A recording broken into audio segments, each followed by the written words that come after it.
Ben Carson doing things by the book, so to speak. Jeb Bush recently went on the paleo diet. Well, his campaign is now leaner. And Donald's demands Trump debate rules. Time now for the political animal. Good stuff to talk about with Democratic strategist Kevin Cate. And Bradley Blakeman's business card looks very similar, but his has Republican before the word strategist. Happy Friday, guys. How's it going? Very good, thanks. Ben Carson starts his book tour. He's going to be in Texas and Oklahoma, a few other states. His campaign staff won't be traveling with him. They're worried about using campaign assets to sell books. Bradley, not only does Ben Carson stay within the rules, but what do you think? I kind of believe this plays to sort of his outsider status. I mean, what insider would take 2 weeks off from the campaign, right? Well, somebody who has an opportunity to make some money. It's wild to me that he would take time off. And, of course, he's not suspending his campaign. He's just telling his political people to sit tight while he goes off and makes a couple bucks and then returns to the campaign. How do you run for president and wear two hats at the same time? But Donald Trump's doing the same thing. If you notice, he reports to his work office every day, and by his own admission, he's still doing deals. Well, Kevin, what do you think? I mean, at some point, are people going to say, are you taking this job seriously? You're taking a couple of weeks off to sell some books? Or again, do you think it sort of plays to the outsider status? I feel like I need to take a page out of Secretary Clinton's book and say I don't have anything to respond more than my Republican friend just said right there about how oddball the Republican side is on this campaign. Dr. Carson is a very odd man, to say the least, and nothing about his campaign has ever been normal, from his misguided positions on climate change or the economy or any issue that's really important to the American people. So to see him do a book tour to sell some books isn't shocking, especially since we learned that he spent about $11 million trying to raise or outraise some of his opponents. He's like the direct mail candidate. It's just very weird.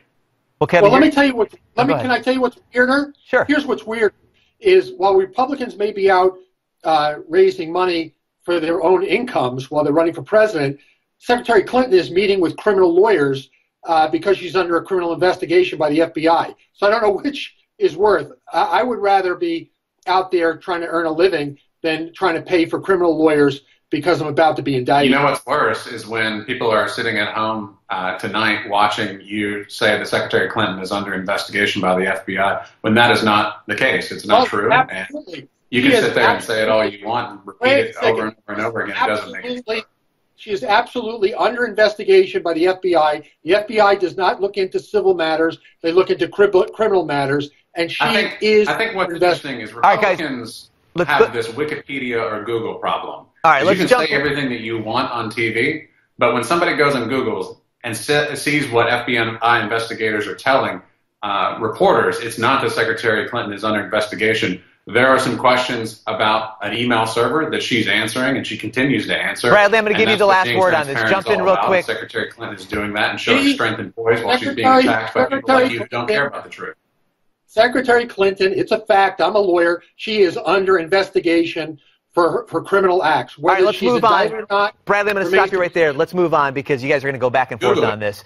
Let's talk about Jeb Bush. We talked about the fact that he is looking a little leaner right now, so he's cutting down on sugar, breads, and beans. But it looks like also his campaign's a little leaner. There's talk of tightening the belt on spending. He's raised $8 million less than, for example, Ben Carson did last quarter. I wanted to ask you, Bradley, is this a sign of a struggling campaign? Not at all. He raised $11 million in the last quarter. He raised $13 million in this quarter. Jeb is doing fabulously well. Here's the problem. His fundraising is doing fabulously well. His polling is not. Now, what he needs to do, he needs to get leaner and meaner to make sure that his polling catches up to his fundraising. He's doing exactly the right thing.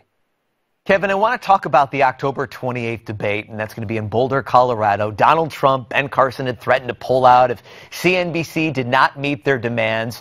They wanted the debate to be no more than 2 hours. I don't know. I kind of like the longer debate. Carly Fiorina told Fox last night, with 10 candidates on stage, 3 hours is not that long. What do you think right now? It looks like CNBC is going to go along with the demands from Ben Carson and Donald Trump. What are your thoughts?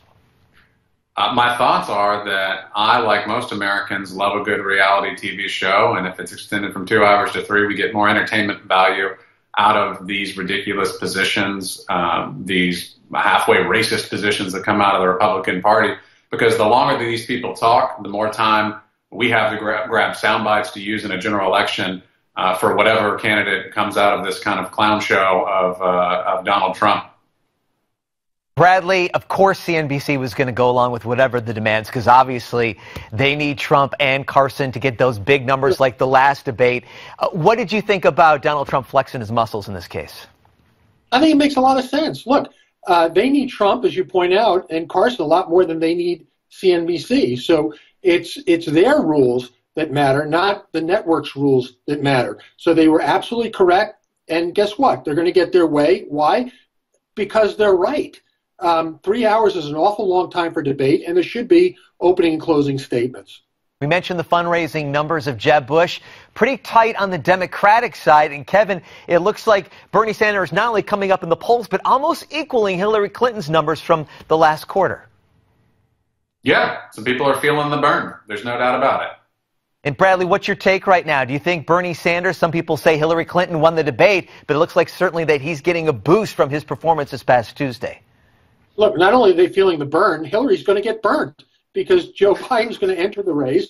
She may be indicted, and it's going to set the whole Democratic coronation of Hillary on its ear. Be careful what you wish for, because when you put all your eggs in one basket, your eggs are going to get broken. And I think that's exactly what the Democrats are in for, unless Joe Biden gets in the race. All right, we went full circle. Hillary Clinton has been tested by Kevin, I got to jump in there. We went full circle on Hillary Clinton, and we got to go. Guys, thank you so much. A lively discussion. Bradley Blakeman and Kevin Cate from Tallahassee, Florida. Thank you so much. We got a lot more to talk about. We want to hear from you on social media, so make sure you send us an email. You're watching The Hard Line.